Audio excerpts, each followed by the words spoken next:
भगवान का भजन करना है, गुरु का भजन करना है और नित्य निरंतर करना है।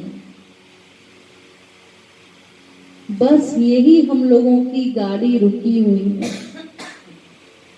सवेरे सवेरे उठ के 10 मिनट आधा घंटा राम राम कृष्ण कृष्ण कर लेते हैं। उसके बाद भगवान को भूल जाते हैं। तो जितनी भक्ति हमने की थी सवेरे सवेरे 10 मिनट आधा घंटा, वो सब नष्ट हो जाता है। काम क्रोध लोभ मोह आकर हमारे भक्ति को बिगाड़ देते हैं। क्योंकि जो 10 मिनट आधा घंटा आपने समय दिया या 1 घंटा चलिए मानिए समय दिया, उसमें हमारा मन शुद्ध हो गया भक्ति करके। लेकिन उसके बाद जब हम संसार में गए, अपने अपने कार्य में व्यस्त हो गए, उसमें हम भगवान और गुरु को भूल गए। तो उसमें जितने काम क्रोध लोभ मोह है, ये सब आके हमारे भक्ति का बिगाड़ा कर देते हैं। जो हमने मन शुद्ध किया था वो सब गड़बड़ हो जाता है। तो इसलिए भगवान ने शर्त लगाया कि सर्वेषु कालेषु माम अनुस्मर युध्य च, सदा सर्वदा मेरा चिंतन करो, कर्म भी करो।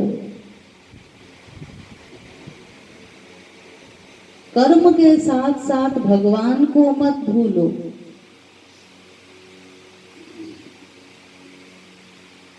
तो एक क्षण भी भगवान को अगर भूलेंगे तो उतनी ही देर में हम कोई भी पाप कर सकते हैं।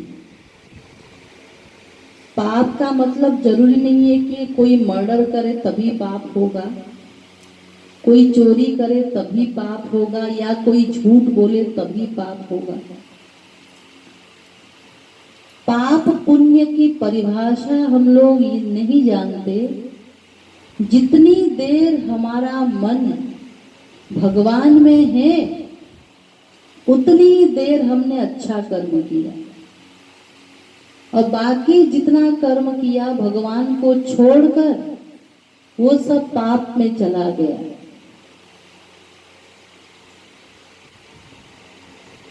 इसलिए भगवान ने बड़ी सावधानी पूर्वक बताया है कि निरंतर मेरा चिंतन करो, हर समय मुझे याद रखो। लैट्रिन बाथरूम में भी आप हो, वहां भी भगवान को याद करें, भगवान का नाम लें, ये सोचते हुए कि भगवान अपने नाम में बैठा है, साक्षात बैठा हुआ है, अपनी सभी शक्तियों के साथ बैठा हुआ है। तो एक तो ये है निरंतर भक्ति करो, हरि गुरु भजु नित,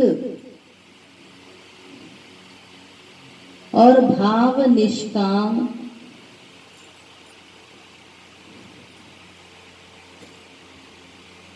निष्काम भाव हो, कुछ मांगना नहीं है भगवान से। अगर कोई भगवान से गुरु से कुछ मांगता है तो उसका मतलब उसका प्रेम संसार से है, भगवान से नहीं है।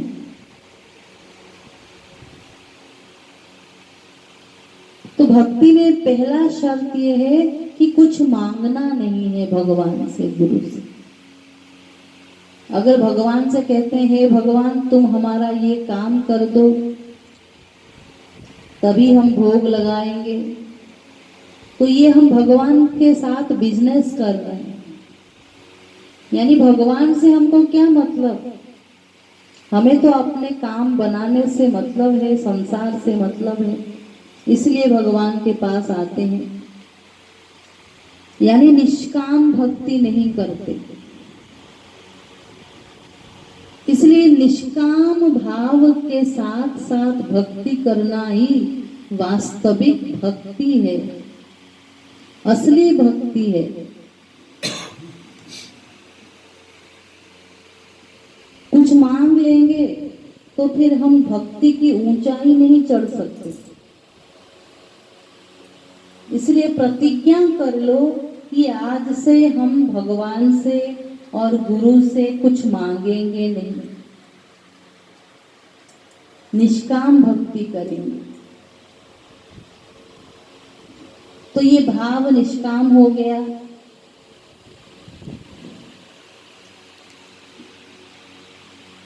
अनन्य भक्ति तीसरी बात। एक तो पहला बताया भक्ति करो, भजो नित। दूसरा निरंतर भक्ति करो। तीसरा निष्काम भाव के साथ भक्ति करो। चौथा अनन्य भक्ति करो। अनन्य भक्ति का मतलब हरि गुरु के अतिरिक्त संसार में और किसी से प्रेम न हो, न अन्य, अनन्य।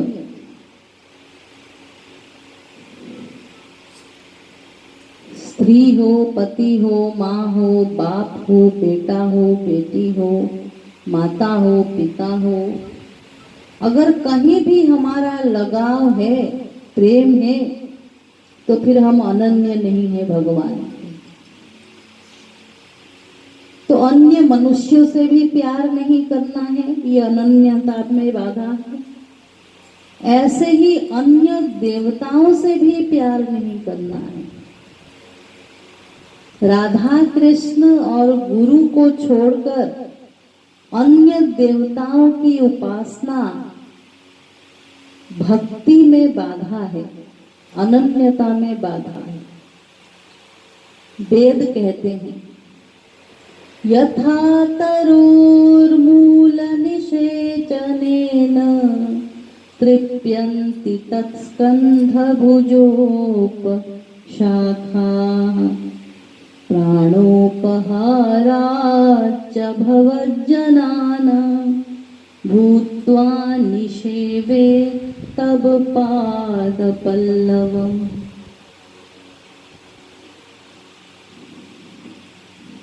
जैसे कोई व्यक्ति पेड़ के जड़ में पानी डालता है,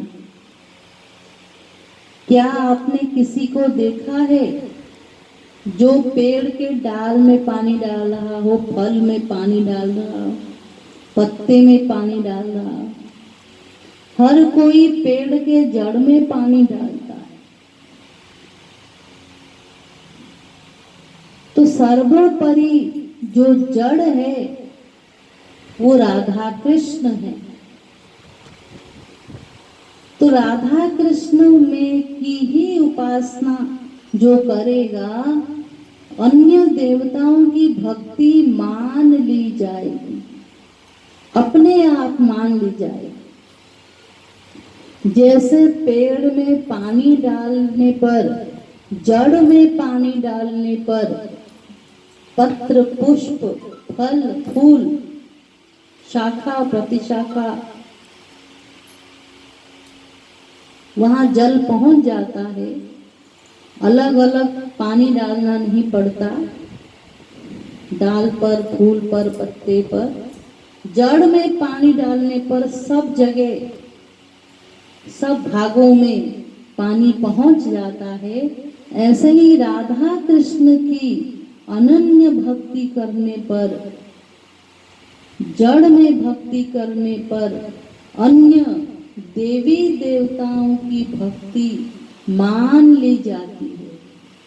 कौन कौन से देवी देवता? 33 करोड़ देवी देवता, सबकी भक्ति हो जाती है और संसार की भी भक्ति हो जाती है। संसार भी परिपूर्ण हो जाता है भगवान की भक्ति से। तो इसीलिए ये भी शर्त है भक्ति में, अनन्यता। तो निरंतर भक्ति करना है, निष्काम भाव से भक्ति करना है और अनन्यता के साथ भक्ति करनी है। ये 2-3 चीजों को अगर हम लोग ध्यान में रखेंगे तो फिर हमें कोई हरा नहीं सकता। संसार में हम किसी भी जगह पीछे नहीं रह सकते। संसार में भी सफल माने जाएंगे और भगवान के क्षेत्र में हमें गुरु की कृपा मिलेगी, क्योंकि गुरु की कृपा सब पर नहीं हो सकती। केवल जो शास्त्रों के नियम के अनुसार चलेगा, संत के कहने के अनुसार चलेगा, उसी पर गुरु की कृपा हो सकती है। तो इसीलिए इन सब बातों का ध्यान रखते हुए हमें राधा कृष्ण और गुरु दोनों की भक्ति करनी है। बोलिए लाडली लाल की, श्रीमद् सद्गुरु सरकार की।